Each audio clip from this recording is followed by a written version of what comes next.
So this is probably a weird video for you guys. This is the Bioshock 1 Museum of Orphan Concepts, a recorded tour guide of basically concepts that didn't make it into the game. Now, I do want to apologize beforehand. I'm actually recording this on my phone because, unfortunately, Bioshock Collection does not let you record on your console. That was weird. Console.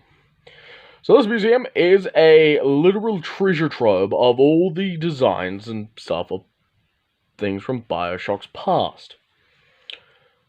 We have the Slowpro thumbs. Exhibit Slowpro. Irrational's internal name for this prototype Big Daddy variant, who mauled players with an enormous hook and fired iron bearings from a barrel, stood for slow projectile fucked up melee. He survived long enough to be fully functional, to become a fully functioning AI. But the team eventually cut him on focusing on the other Big Daddy types. The mobiles later appeared in Bioshock 2 as the Rumbler, throwing miniature turrets instead of cannibals. And this is what they looked like. As you can see,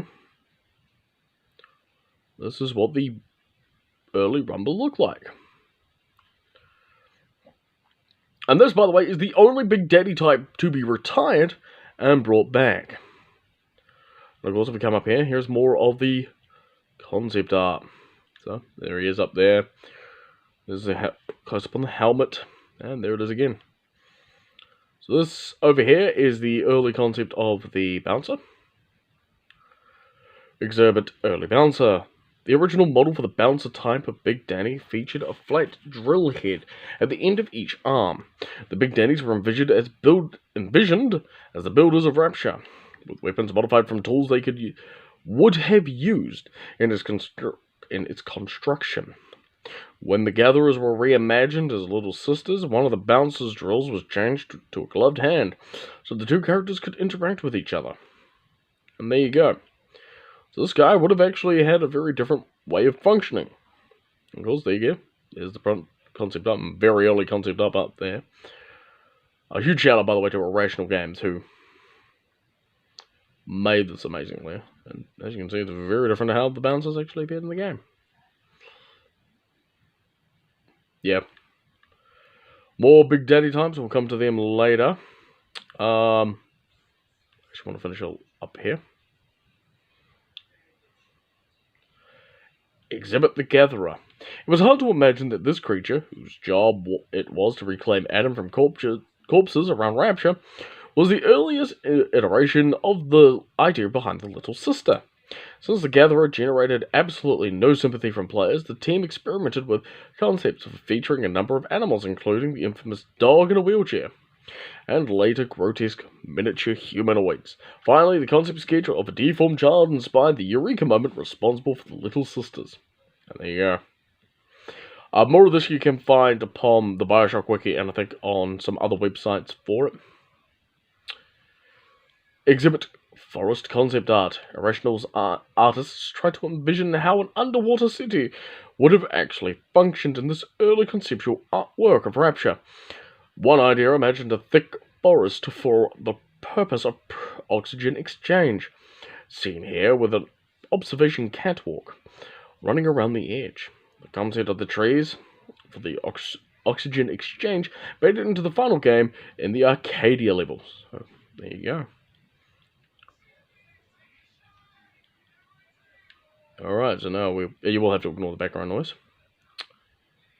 We'll get to these concept walls on here. We come over here. Exhibit Stitchy. The first splicer that Irrational created for Bioshock, Stitchy was used in many of the game's early concept demos, and was a fully functional in-game with kinematics, hit reactions, and voiceover. It took us that long to realize he wasn't a good model, says lead artist Sean Robertson. This would have been the worst abortion that Irrational had ever made. And so there you go, there's Stitchy. And I would have loved to have seen him in the game. He was called Ranger Rooster at one stage, so there you go.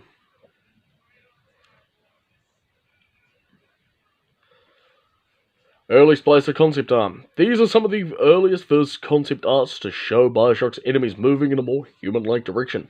Artists coupled the approach with the idea that Adam deformed the body in a way that related to the intended function for existence, a giant grotesque armored melee enemy. I'm going to call this guy Elephant Foot. As you can see, it would really fit him. We're going to call him... again, that just says the same thing as that sign over there says. So this one we're going to call, what? Fisherman. Fisherman. Or Venomite, there you go. Exhibit A, pre-Yam Hand. Before solidifying the fiction around Adam, the irrational experimented with the idea of it being an experimental injected substance. Here you can see us playing around with Adam being mechanically injected. So the lead artist, Sean Robinson. So the Splicer's got vials of it on his belt. The model was created, but never made it into the game in any form. So there you go. That's what Adam would have originally done. Would have functioned on Venom. And he's called Yam Hand, as you can see by that hand. We all know what he really does. And there you go, more concept arts. Alright, it's Big Daddy time. Early Splicer concept art, never mind then.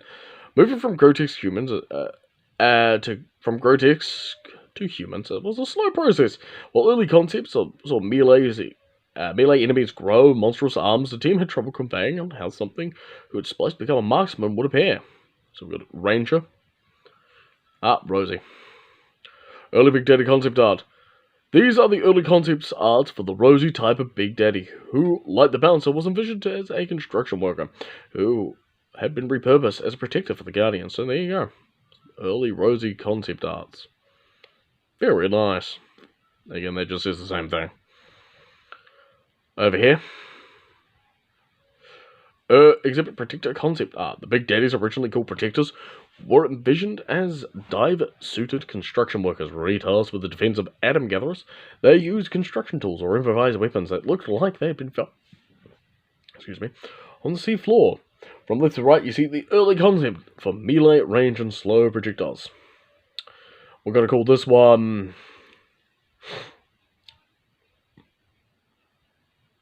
because it looks like he's stuck to the floor, so we're going to call this guy the Turret. The Grumbler. And Hooked. Again, it just says the same thing for all three of them. I like giving names to a lot of these just because it actually helps solidify them. So we've got the Hooked, the Grunt, and the Shock Trooper. There you go. Over here, more splicers. Grenadier Splicer. This grey elephantine splicer was an early Grenadier from the period of time to develop it. From the same period of development as Stitchy and Hooker. Here was a guy who spliced to carry around giant grenades and throw them at you. His lead artist, Sean Robinson. The model was built and textured, but never animated. By the way, Hooked is that fellow over there. And as you can see, this is what he looks like. This giant elephantine bastard. And again, we get some very amazing, quite good, concept art. And again, you can see up the top there and down there, you get the very early Adam. Ways that there was going to be injection truck. And then this one you can start seeing that it was going to be like these ones, but then it ended up like this bad boy. No plumber's crack. Exhibit Early Environment Study. This location depicted here was built for the Vision demo of Bioshock, a small level demonstrating several of the key elements of the Bioshock of the game, such as Big Daddies and Gatherers. So there you go. Neptune's Bounty concept art. This area appears in the Neptune's Bounty level of Bioshock, but the bodies floating in the ocean were cut late into development, when their car shadows proved too distracting from the action in the room. I would have actually liked to see that. Now we got Exhibit Hooker. Created at the same time as Stitchy and the Grenadier, this splicer was dubbed as the Hooker. Because of her weapon of choice, this concept evolved into the Spider Splicer, when it was decided that the splicer models could fill any role, any behavior role, and the Hooker model later became the Baby Jane Splicer. So that's awesome. So she actually became two different concepts. So she became, and I do love the name, Split in. There you go. You can see up there, and you can at least see on this one, they did keep with the atom being a vial. As you can see on her hip there, she's got the vials that lead into the suit. And of course, there you go. There she's climbing, and there she is up there. How interesting do you think it would be if Irrational released a bit of free DLC where they took all of these concept arts and added them into, like, a level of Bioshock? Oh, we got another splicer, we got some more Big Daddies over there. And more stuff. Alright, so let's get on with it.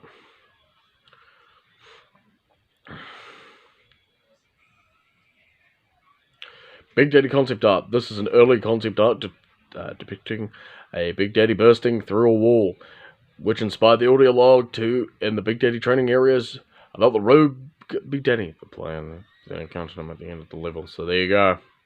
There's a bouncer bursting through a wall. And there's the concept art for it. This is the subway concept art. This is a concept art. This is a concept sketch depicting what would later become the submarine bay, an area which held an important scene for Atlas. Basically, where the bastard betrayed us. By the way, spoilers. Exhibit missing link model. This character is essentially the missing link between the grotesque's early design and the human splices that appeared in Bioshock. This was the last bad model we made before moving on to what actually went into the ship game. This is lead artist, yes, Sean Robbins. See the lead artist, Sean Robertson. After playing with him for a while, we just said, why don't we just use these characters instead? I always thought of these as the Scooby-Doo monsters because they were too inhuman to invoke empathy. So there you go, you can see him with a very early Tommy gun. As you can see, definitely to become that. And we've got, as we look at different versions, and of course they've got the atom tubes in them. I'm going to save these ones for last because this one here is actually really useful. Because of that. So we're actually going to go to this side, and then we're going to go to that one, and this one. Exhibit Fleet Hall concept art. This early concept for Santa Cohen's Fleet Hall was created after the level building had begun. When the designers found they were having difficulty conceptualizing the theater space, it was one of the earliest spaces built for Bioshock, and many of the assets from this museum come from that area. Yeah, it makes sense, actually. Got a whale. Yeah, it does show up. Hanging sea life, not as much as a cut concept as an Easter egg. For the observant museum visitors, these creatures can be seen swimming past the player's view during the bathysphere ride down into Rapture's Bioshock opening. So there's Santa Collins. Santa fucking Colin. Exhibit iconic Rapture concepts. This was the first image that really captured all of the visual elements that made Bioshock. A large view of the ocean and an aquatic lighting scene. The elegant Art Deco design elements. Without this image, Bioshock would have radically been a different beast. Oh, definitely, and I do quite like the more steampunky vibe. This is Yam Hand. Exhibit Yam Hand model. This character, diversely called Yam Hand, around Irrational Games was the poster child of the conceptual phase that preceded the decision to go with human enemies. I'd like to point out the drawings behind the models, says lead artist Sean Robertson. You can see the top one got built, but the other two informed the design as well as we trended toward the humanoids. The Scooby-Doo monsters got goofier and less scary. I don't know, I mean, I wouldn't want to, if they'd actually fully made this, like, as you can see up here,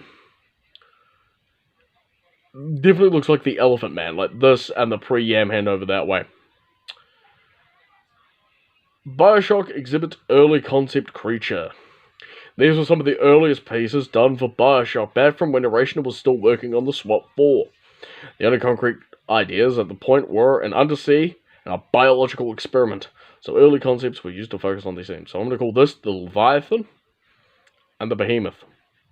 Oh, and the Screamer. Early creature concepts. These were some of the earliest pieces done for Bioshock from back when Irrational, again, same thing. So with the Screamer and the Leviathan. And finally, Slugfest. Exhibit Early Big Daddy concept art. This was the fourth Protector concept. Originally created as an organic slug with an organic slug attached to it, a model was started but never completed, as the two teams narrowed their focus to 3 and finally just 2 Big Daddy types. I still like this protector, says artist Rob Waters. We started modelling and I really pushed it to get in, even made just a little static model on the floor, but it never made it in. This, by the way, is what the big mummies would have been. This is the Slugfest. Now this model was cut from the game, obviously, as we can see. Slow Profile was cut very late into development. So this is the Bioshock Museum of Interests and Curiosities. You can use it for... By the way, if you can work out what animals are hanging up in the ceilings, you win a cookie. This is Doug Niverson, G1's Appear, and I'll catch you next time. Auf Wiedersehen!